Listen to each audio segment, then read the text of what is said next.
Bonjour et bienvenue sur l'atelier de Fanoria. Nous allons parler de Jean-Baptiste Siméon Chardin, le contemporain de Boucher, le voisin de quartier de Fragonard, l'exact opposé de l'un et de l'autre. L'homme que Diderot appelait son grand magicien, l'homme dont Marcel Proust a dit qu'il nous apprenait qu'une poire est aussi vivante qu'une femme et qu'une poterie vulgaire est aussi belle qu'une pierre précieuse. L'homme qui a peint toute sa vie des choses simples, des œufs, des pots, des enfants qui jouent, des femmes qui travaillent, avec une profondeur et une lumière que les peintres de génie ultérieurs, de Cézanne à Matisse, n'ont jamais cessé d'admirer. Installez-vous, ce podcast sent l'huile de lin, le pain frais et le calme des intérieurs bourgeois du XVIIIe siècle. Jean-Baptiste Siméon Chardin, né le 2 novembre 1699 à Paris, rue de Seine, dans le quartier de Saint-Germain-des-Prés, ce quartier de la rive gauche où artisans, artistes et intellectuels cohabitent depuis des générations. Il n'en bougera pratiquement jamais. Toute sa vie se déroulera dans un périmètre restreint, la rue de Seine, les rues Princesse et du Four, pour ses différents logements successifs, et enfin le palais du Louvre, où il obtiendra un appartement en 1757 et où il mourra en 1779. Son père, Jean Chardin, est artisan fabricant de billard, un métier de précision qui exige la maîtrise du bois, du feutre, de la proportion, de l'équilibre. C'est un homme de la classe des artisans prospères, solide et honnête, qui appartient à cette bourgeoisie modeste dont Chardin peindra toute sa vie les intérieurs et les habitudes. Sa mère, Jeanne Françoise David, est fille d'un maître menuisier. Ce double héritage artisanal, père fabricant de billard, grand-père menuisier, est plus important qu'il n'y paraît. Chardin grandit dans des ateliers où l'on travaille le bois, où l'on mesure et ajuste, où l'on respecte la matière et la patience. Son rapport à la peinture comme métier, comme artisanat exigeant et sérieux est imprégné de cette culture de l'atelier. Le jeune Chardin accompagne souvent son père dans son atelier. Il observe les textures, les surfaces, la façon dont la lumière change selon les matériaux, le bois ciré, le feutre mat, l'ivoire poli, une boule de billard. Ces premières leçons involontaires de l'œil vont nourrir toute sa vie une peinture obsédée par la vérité des surfaces et la densité des choses. Chardin entre dans l'atelier du peintre Pierre-Jacques Cazet, spécialiste de la peinture d'histoire et de la décoration religieuse, où il apprend les techniques du dessin académique, copier les antiques, maîtriser l'anatomie, comprendre la composition. C'est une formation solide, mais Chardin n'est pas attiré par la grande peinture d'histoire. Le récit mythologique et la scène biblique ne lui parlent pas, ou du moins ne lui parlent pas autant que les objets posés sur une table. Il entre ensuite dans l'atelier de Noël Nicolas Coypel, peintre d'histoire de talent, dont l'enseignement lui révèle davantage ce que peut être la lumière dans la peinture. Et c'est là que se produit l'anecdote la plus célèbre de sa formation, et peut-être la plus révélatrice de son destin artistique. Un jour, Coypel a besoin qu'on peigne un fusil dans l'un de ses tableaux de chasse. Il confie la tâche au jeune Chardin. Chardin prend le fusil, l'observe longuement sous la lumière de l'atelier et le peint tel qu'il le voit, avec une précision et une vérité si saisissantes que Coypel en est frappé. C'est cet instant rapporté par les frères Goncourt, d'après les témoignages de ses contemporains, qui aurait révélé à Chardin sa vocation véritable.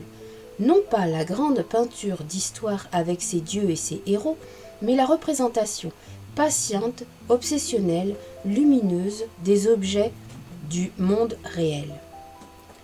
En 1724, il est reçu maître peintre à l'Académie de Saint-Luc, la vieille académie corporative des artisans et peintres décorateurs, distincte de l'Académie royale.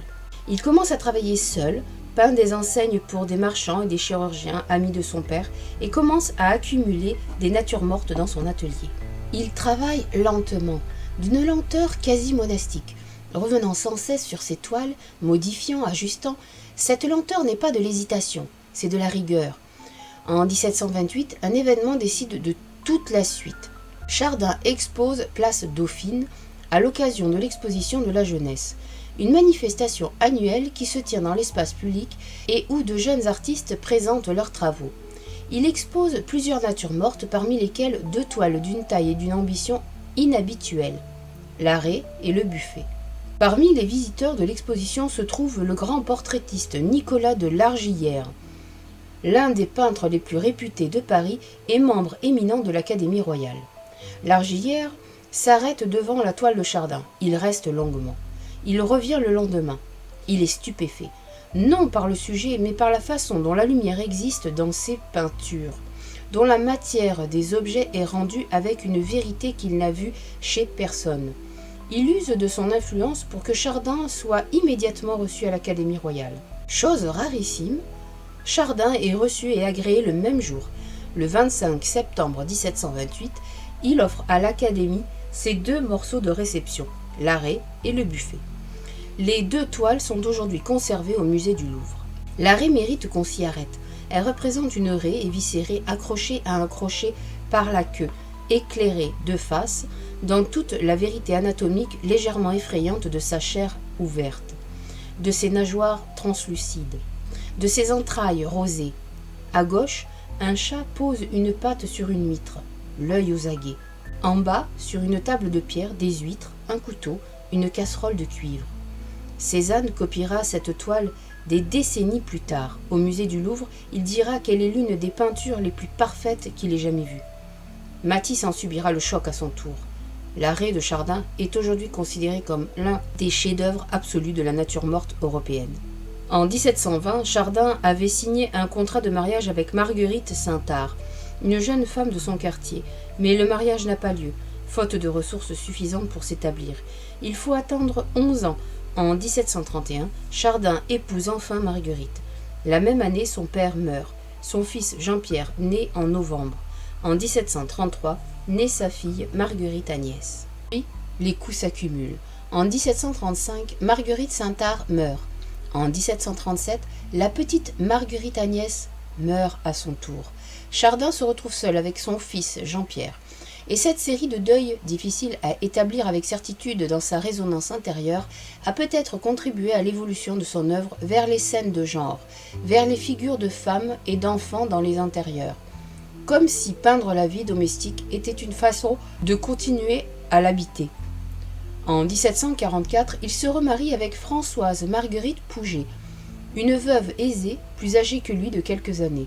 C'est un mariage heureux et stable. Il lui consacrera 30 ans plus tard l'un de ses pastels les plus émouvants. À partir des années 1730, Chardin élargit son œuvre vers la scène de genre, ces tableaux qui représentent des moments de la vie quotidienne bourgeoise dans des intérieurs parisiens simples et dignes. Ces œuvres ont d'emblée un succès considérable auprès d'un public qui se reconnaît en elles. Elles sont gravées en grand nombre et diffusées dans toute l'Europe. Le critique Mariette note que les gravures d'après Chardin sont devenues des estampes à la mode, parce que le public revoit avec plaisir des actions qui se passent journellement sous ses yeux dans son ménage. Parmi ses œuvres de genre les plus célèbres, il faut citer le Bénédicité, 1740, musée du Louvre, l'une des toiles qu'il offre à Louis XV lors de sa présentation au roi cette même année. Une jeune femme est assise à une table modeste, ses 2 enfants devant elle, les mains jointes pour la prière avant le repas. La lumière tombe doucement de la gauche.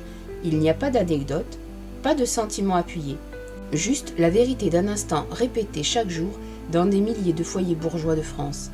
Et pourtant, quelque chose dans ce tableau, la qualité du silence, la façon dont les personnages existent dans la lumière, le transforme en une image d'une profondeur inattendue. La Pourvoyeuse, 1739, musée du Louvre, représente une femme en tablier, un panier au bras, qui rentre du marché. Elle s'est arrêtée dans l'entrée de la cuisine. On devine son mouvement qui se suspend. Elle tient des petits pains, c'est tout, et c'est immense. L'enfant au toton, vers 1738, musée du Louvre, montre un enfant en habit de velours bleu, penché sur une toupie qu'il s'apprête à faire tourner. Le regard de l'enfant est concentré, absorbé, absent au monde. C'est l'une des images de l'enfance la plus tendre et la plus juste de toute la peinture française. La femme cachetant une lettre, 1733, au Muséum de Berlin, représente une jeune femme à sa table, sur le point de fermer un billet. Son geste est suspendu, elle attend que la cire fonde. Il y a dans cette image une attente, un secret, une tension légère, le poids d'un message qui n'est pas encore parti. Ce que ces tableaux ont en commun, c'est une chose que Chardin formulera lui-même dans la plus célèbre de ses phrases rapportée par son ami le graveur Charles-Nicolas Cochin. Un jour, un artiste se vantait devant lui de la méthode sophistiquée qu'il utilisait pour mélanger et purifier ses couleurs. Chardin, impatient, lui coupa la parole. « Mais qui vous a dit qu'on peint avec des couleurs ?» L'artiste stupéfait demanda. « Avec quoi donc ?»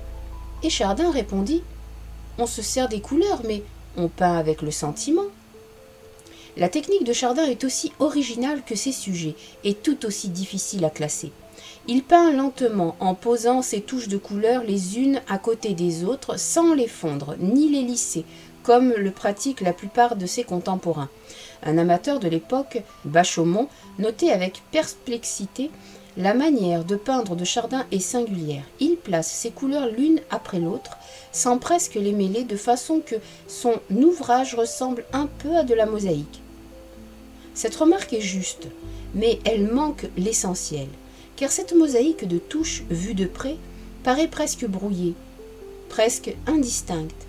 Et c'est quand on recule, quand on prend le tableau à distance que la magie opère.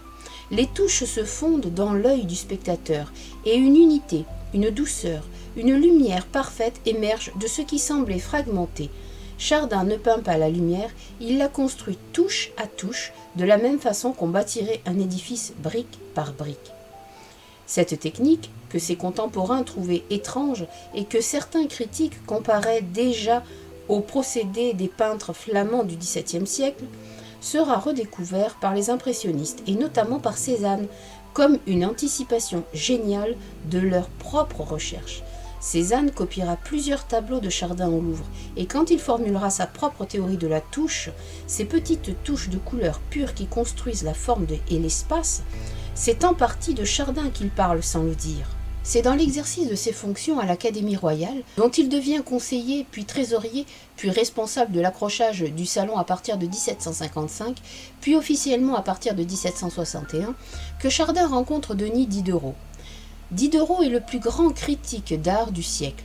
Il rédige pour la correspondance littéraire de Grimm des comptes rendus des salons bisannuels qui sont des textes d'une intelligence et d'une sensibilité extraordinaires. Et devant les tableaux de Chardin, Diderot, qui peut être sévère, qui a démoli Boucher, qui a encensé Greuze, parfois avec trop d'enthousiasme, Diderot perd toute distance critique pour laisser place à une admiration presque amoureuse. Dans son salon de 1763, il écrit devant le bocal d'olive « Une petite nature morte représentant un bocal de verre rempli d'olives, une bouteille, un pain de gêne. Une page qui est l'un des plus beaux textes de la littérature sur la peinture. Vous revoilà donc, grand magicien, avec vos compositions muettes. Comme l'air circule autour de ces objets, c'est une vigueur de couleurs incroyable, une harmonie générale, un effet piquant et vrai, de belles masses, une magie de fer à désespérer, un ragoût dans l'assortiment et l'ordonnance. Éloignez-vous, approchez-vous, même illusion, point de confusion, point de symétrie non plus, parce qu'il y a calme et repos. » Ces mots de Diderot, et nombreux sont les textes de ce type qu'il consacre à Chardin au fil des salons, font de Chardin l'artiste le plus admiré par le plus grand critique de l'époque. C'est une forme de consécration qui dépasse les médailles et les pensions. En 1740, Chardin avait été présenté à Louis XV, auquel il offrit 2 tableaux, la Mère laborieuse et la Bénédicité. Le roi apprécia et commanda la Sérinette, une femme faisant tourner un orgue de Barbarie pour apprendre à chanter à son serin, pour laquelle il paya 1500 livres, somme considérable. C'est le seul tableau de Chardin que Louis XV acquit directement.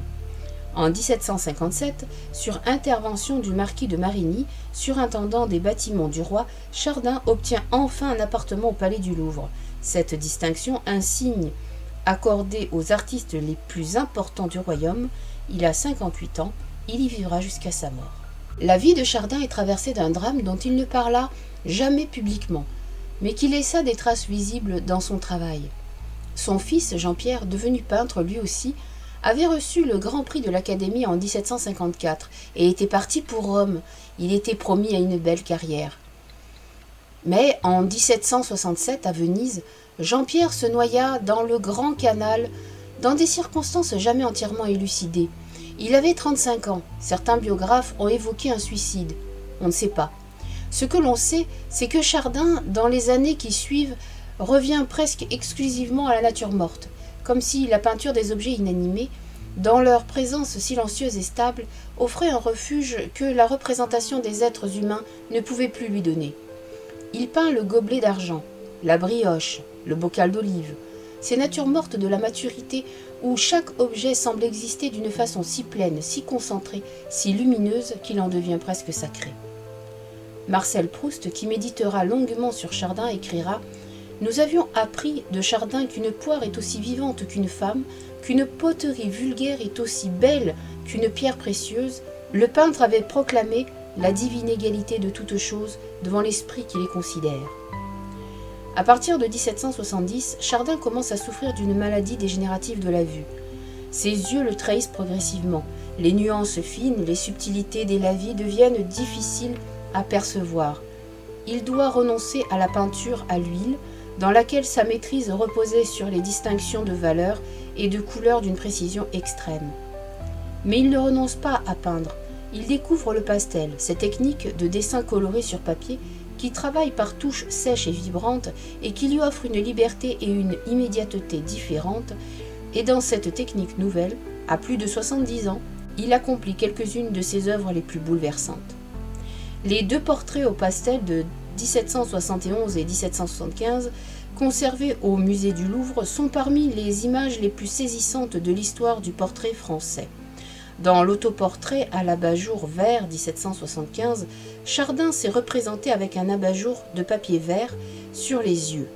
Protection contre la lumière trop vive qui lui fait mal. Des bicycles sur le nez, un foulard blanc noué autour de la tête comme un bandage, c'est une image de vieillesse totalement dépouillée de toute coquetterie. Ce vieil homme regarde le spectateur avec une franchise et une dignité absolue. Il ne cherche pas à se flatter. Il se peint comme il est, comme il peint les objets, dans la vérité nue. Le portrait de son épouse, Marguerite Pouget, pastel de la même époque et d'une tendresse comparable. Chardin la peint sans artifice, sans jeunesse reconstituée, telle qu'elle est avec ses années sur le visage. Le 6 décembre 1779, Jean-Baptiste Siméon Chardin meurt dans son appartement du Louvre. Il a 80 ans. Sa vie entière s'était écoulée dans un rayon de quelques centaines de mètres entre la rue de Seine, où il était né, et le Louvre, où il mourait.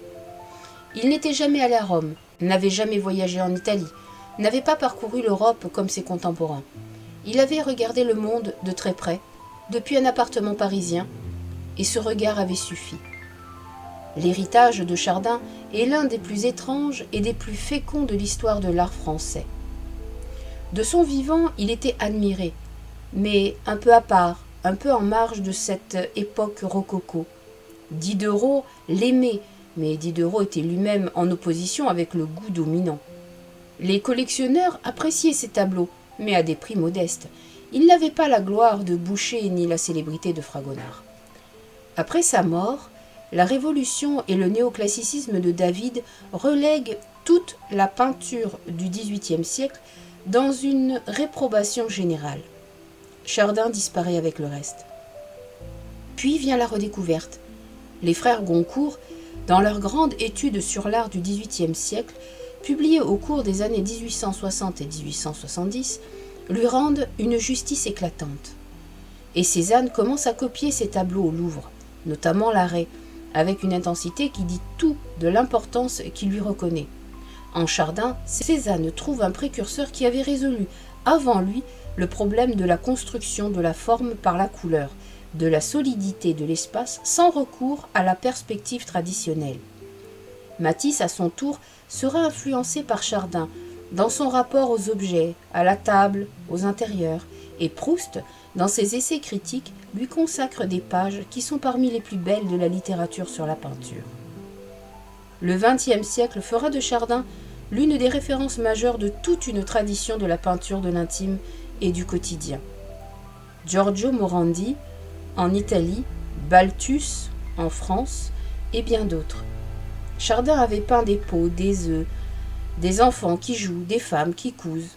Il avait peint la vie ordinaire avec la rigueur et la patience d'un artisan et la profondeur d'un philosophe. Et cette vie ordinaire, sous son pinceau, était devenue extraordinaire. Avant de nous quitter, une question pour vous. Chardin a peint toute sa vie des sujets considérés comme bas par l'Académie, la nature morte, la scène de genre, au lieu des sujets nobles, mythologie, histoire, religion. Et pourtant, ses œuvres durent depuis 3 siècles, et Cézanne les copie avec révérence. Pensez-vous qu'il existe une hiérarchie des sujets en art? Que certaines choses méritent d'être peintes plus que d'autres? Ou bien est-ce uniquement la façon de peindre qui fait la grandeur d'une œuvre? La réponse de Chardin est dans chacun de ses tableaux. Un pot de cuivre, regardé avec assez d'attention et peint avec assez d'amour, peut contenir toute la lumière du monde. Ce n'est pas le sujet qui fait la profondeur d'une œuvre, c'est le regard qui s'y pose. Merci infiniment de m'avoir écouté. Prenez soin de vous et à très bientôt.